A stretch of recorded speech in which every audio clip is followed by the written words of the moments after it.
సభకి నమస్కారం. దీనికి ముందు మాట రాస్తూ వేటూరి ఆనందమూర్తి గారు ఒక మాట అన్నారు.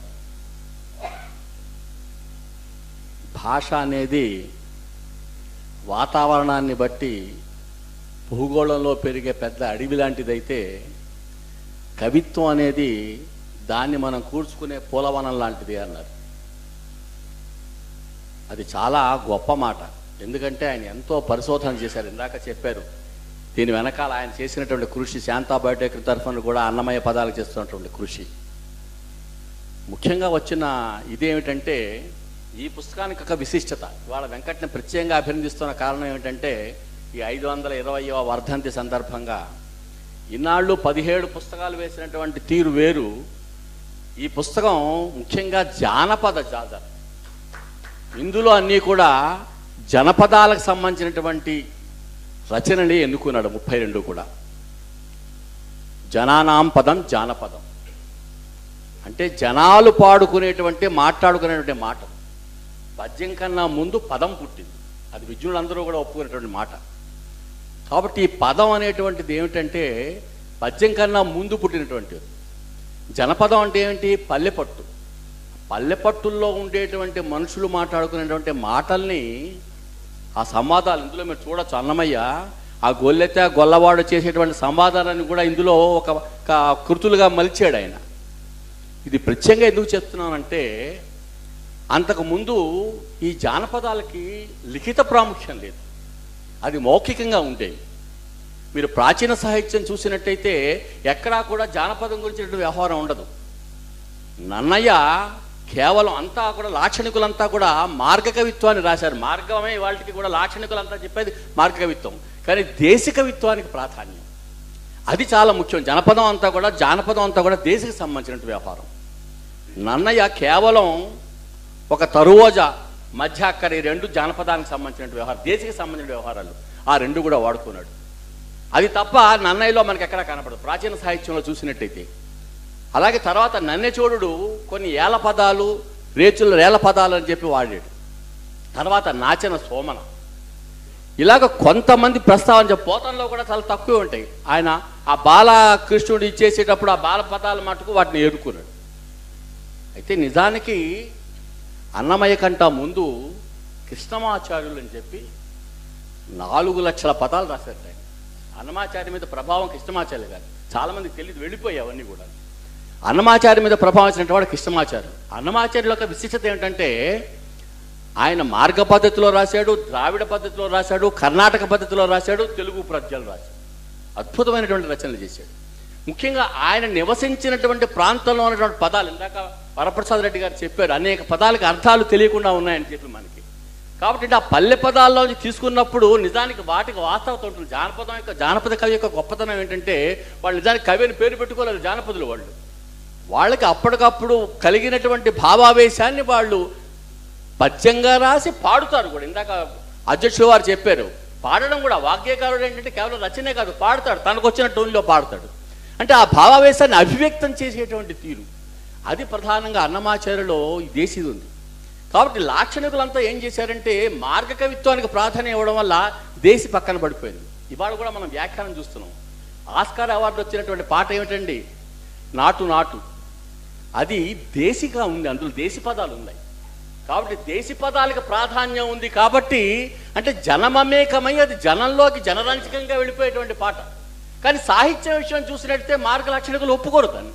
ఇదేంటి పాట అంటారు. అందులో లాక్షణికమైనటువంటి దృష్టిలో సాహిత్య దృష్టిలో, సాహిత్య విలువల దృష్టిలో చూస్తే మనం అంటే అంతకుముందు ప్రజ గొప్ప ఇది కదా, మామూలు ప్రజల యొక్కకి ఆ గ్రాంథికమైనటువంటి వ్యవహారాలకి చాలా తేడా ఉంటుంది. కాబట్టి ఆ మార్గ కవిత్వం యొక్క ప్రాధాన్యం ఎప్పుడైతే ఉంటుందో, లాక్షణికులు కానీ లేకపోతే అందరూ ఒప్పుకునేటువంటి వ్యవహారాలు వాటిని ఒప్పుకుంటారు. కాబట్టి పోతన లాంటిలో కూడా తప్పులు పట్టిన వాళ్ళు ఉన్నారు. ఏంటి, వాళ్ళకి వ్యాకరణానికి లాక్షణానికి అనుగుణంగా లేకపోతే అది సాహిత్యం ఇది గుర్తింపబడనటువంటి స్థితి ఉంది. కానీ ప్రజల నాడుల్లోకి వెళ్ళినటువంటి వ్యవహారం అయితే ఉందో, దేశీయమైనటువంటి వ్యవహారాలు ఏవైతున్నాయో, అందుకని ఇందాక చెప్పారు, త్యాగయ్య కంటే అన్నమయ్య ఎందుకు వెనకబడ్డాడు? నిజంగా చెప్పాలంటే వెనకబడాల్సిన అవసరం లేదు. కానీ దేశీయమైనటువంటి రచన ఎక్కువ అన్నమయ్య చేశాడు. కాబట్టి అన్నమయ్యకి రావాల్సినంత పేరు రాలేదో అని చెప్పి బాధ అనిపిస్తుంది. ఉంది, లేదని కాదు. 520 సంవత్సరాల తర్వాత తలుచుకుంటున్నామంటే మరి వెంకట్ లాంటి వాడు పూనుకున్నాడంటే కారణం అదే. కానీ ఆ దేశీయ లక్షణం ఎక్కువగా ఉండడం వల్ల అన్నమయ్య త్యాగయ్యని కూర్చున్నట్టుగా మనం కర్ణాటక సంగీతంలో వాటిల్లో త్యాగ కీర్తన పాడినట్టుగా అన్నమయ్య కీర్తన చివరిలో పాడతారు, ఒక అన్నమయ్య కీర్తన పాడతారు. అంటే కాబట్టి ఏంటి, మార్గ కవిత్వానికి ఇచ్చినటువంటి ప్రాధాన్యాన్ని మనం దేశీకి ఇవ్వడం లేదు. కానీ ఇవాళ దేశీయ పదాన్ని పాడినటువంటి చంద్రబోస్ కవితకే ఆస్కార్ అవార్డు వచ్చింది. అందులో మీరు చూసినట్టయితే తెలంగాణ లాక్షణిక పదాలు, తర్వాత అటువైపు ప్రాంతాలు 2 పదాలు పెట్టి ఆయన చేశాడు. దాని వెనకాల సాహిత్య విలువలను తర్వాత పక్కన పెడతాం. కానీ ఆ దేశీతనం అనేటువంటి ఉండడం వల్ల ఇవాళ ఆ స్థాయికి వెళ్ళగలిగింది. కానీ చాలా వ్యాఖ్యానం ఉంది దాని మీద ఇవాళ. కానీ వచ్చింది కదా, అంటే కొన్ని కోట్ల వ్యవహారమైనటువంటి వ్యవహారం వచ్చిందంటే జనరంజకంగా జనంలోకి వెళ్ళిపోయినటువంటి వ్యవహారం ఏదైతే ఉందో అది చాలా ప్రాధాన్యత సంతరించుకుంటుంది. ఆ దేశీయమైనటువంటి వ్యవహారానికి ఉన్నటువంటి గొప్పదనం అది.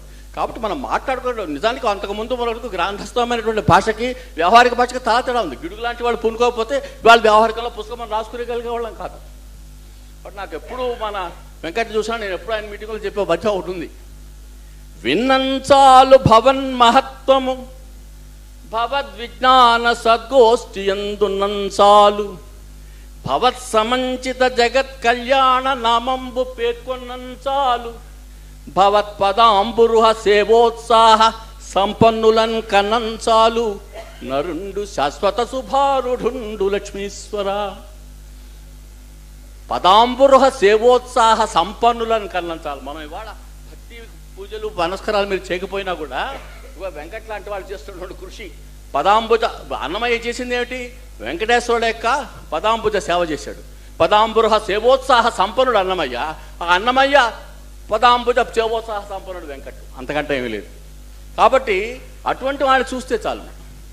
ఇవాళ ఆధ్యాత్మికతకి భావగతకి పెద్ద ఇదక్కర్లేదు. అందుకనే విన్నంచాలు భవన్ మహత్వం, ఓ భగవంతుడి యొక్క మహత్వాన్ని వింటే చాలట మనకి పుణ్యం వస్తుంది. విన్నంచాలు భవన్ మహత్వము భవద్ విజ్ఞాన సద్గోష్ఠి ఎందున్నంచాలు. 10 మంది మాట్లాడుకుంటున్న చోట మనం కూర్చుంటే చాలు. ఇలాంటి చోట అందరికీ మనకి అబ్బినట్టే. భవద్ విజ్ఞాన సద్గోష్ఠి ఎందున్నంచాలు భవత్ సమంచిత జగత్ కళ్యాణ నామంబు పేర్కొన్న చాలు. ఒక్కసారి నామస్మరణం చేసుకుంటే చాలు. అది కూడా చేయకు, భవత్ పదాంబురుహ సేవోత్సాహ సంపన్నులను కర్ణం చాలు. ఒక్కసారి వీళ్ళని చూడండి. ఇంత కృషి చేస్తున్నటువంటి అన్నమయ్య కోసం చేస్తున్నటువంటి వరప్రసాద్ రెడ్డి గారిని చూస్తే చాలు, మన వెంకట్ని చూస్తే చాలు. ఎస్వీబీసీలో అంటే దాంట్లో చేసి అద్భుతమైన ఛానల్ శంకర్ జయ శంకర్ ఛానల్కి సీఈఓగా చేసిన మా పార్వతీశాన్ని చూస్తే చాలు. అద్భుతమైన కృషి చేస్తున్న గిరిధర్ గారిని చూస్తే ఆయన పేరులోనే గిరిధర్లో ఉంది. కాబట్టి మనకి ఏంటంటే అది చాలా ముఖ్యమైనటువంటి విషయం. కాబట్టి మన వెంకట్ కూడా చాలా తక్కువ సామాన్య విషయం కాదు. నిజానికి బ్యాంకులో ఉద్యోగం చేసుకుంటూ అంకెలతో ఉన్నటువంటి వాడు అక్షరాలతో ఇంత ఇచ్చేయడం అంటే చాలా విశేషం. పైగా ఆయన అంతా శివకేశవం, కుటుంబమే శివకేశవం. ఎందుకంటే వాళ్ళ ఆవిడ పేరు ఉమావర్ధని, ఆవిడ శైవం, ఈయన వైష్ణవం. కాబట్టి ఏంటంటే శివకేశవ అభేదం ఉంది వాటి ఇందులో నిజానికి. వాటి ఇలా అద్భుతమైనటువంటి కృషి చేస్తున్నటువంటి వెంకట్ ఇందులో నిజానికి ముఖ్యంగా నేను మెచ్చుకుంటుంది ఏంటంటే జాజర అంటే చెప్పాడు తను. జాజర అంటే పుప్పొడి, అద్భుతమైన పుప్పొడి. ఆ పుప్పొడిలో ఉండేటువంటి అందులో ఉన్నటువంటి సుగంధం అద్భుతమైన సుగంధం ఉంది. ఆ సుగంధాన్ని అంతా కూడా అక్షర సుగంధంగా చేశాడు ఈ పుస్తకాన్ని దాన్ని. కాబట్టి ఇందులో ముఖ్యంగా ఈ జానపద ఈ దేశీయ పద్ధతిలో అన్నమయ్య రాసినటువంటి రచనలోని ఆ పదాలకి అర్థాలు చేస్తుంది. ఎందుకంటే చాలా అద్భుతమైన విషయం ఏంటంటే దీనికి అనుగుణంగా కొంచెం చిక్కదే ఎక్కడేంటంటే దేశీయమైనటువంటి వ్యవహారానికి లాక్షణికమైనటువంటి ఇది ఇవ్వగలగాలి మనం. కాబట్టి ఎంతోమంది సాంప్రదాయవాదులు కూడా మామూలు జనంలో ఉన్నటువంటి వాళ్ళు మెచ్చుకుంటారు, అద్భుతంగా పాడితే అద్భుతంగా మెచ్చుకుంటారు. ఇవాళ ఎంత చక్కగా పాడిన వాళ్ళ అద్భుతమైన గీతా మాధుర్యం అనిపించారు. ఆ గీతా మాధుర్యం కదా, సురేఖా మాధుర్యం. గీత అన్నది రేఖ అన్న ఒకటే కాబట్టి సురేఖా మాధుర్యం. పవన్ ఇద్దరు కూడా చాలా చక్కగా పాడారు. ఇవాళ అద్భుతమైనటువంటి ఆనందాన్ని కలిగించారు. అంటే అందులో ఉన్నటువంటి ఆనందాన్ని, ఆ పాటలో రచనలో ఉన్నటువంటి ఆనందాన్ని, ముఖ్యంగా ఇటువంటి రచనలు చాలా దానికోసం ఎంత కష్టపడ్డాడంటే ప్రతి ఏ రాగి రేకులో ఉంది, అందులో ఉన్న సంఖ్య ఎంత, దాని నెంబర్ ఎంత, రాగి రేకులో కూర్చున్నటువంటి కీర్తన స్వరం ఎవరు, తర్వాత దాన్ని స్వరం ఎవరు చేశారు, ఈ వివరాలన్నీ కూడా మీకు ఇందులో ఉన్నాయి. భావి పరిశోధకులకు కూడా చాలా అద్భుతంగా పనికొచ్చేటువంటి పుస్తకం. ఇంత చక్కటి గ్రంథాన్ని వెలువరించినట్టు ముఖ్యంగా ఇవాల్టి దేశంలో దేశీయమైనటువంటి ఈ యొక్క అద్భుతమైనటువంటి గ్రంథాన్ని తీసుకొచ్చినందుకు వెంకట్ని మనసారా అభినందిస్తూ ఈ అవకాశాన్ని నాకు కలిగించినందుకు ధన్యవాదాలు చెప్తూ సెలవు.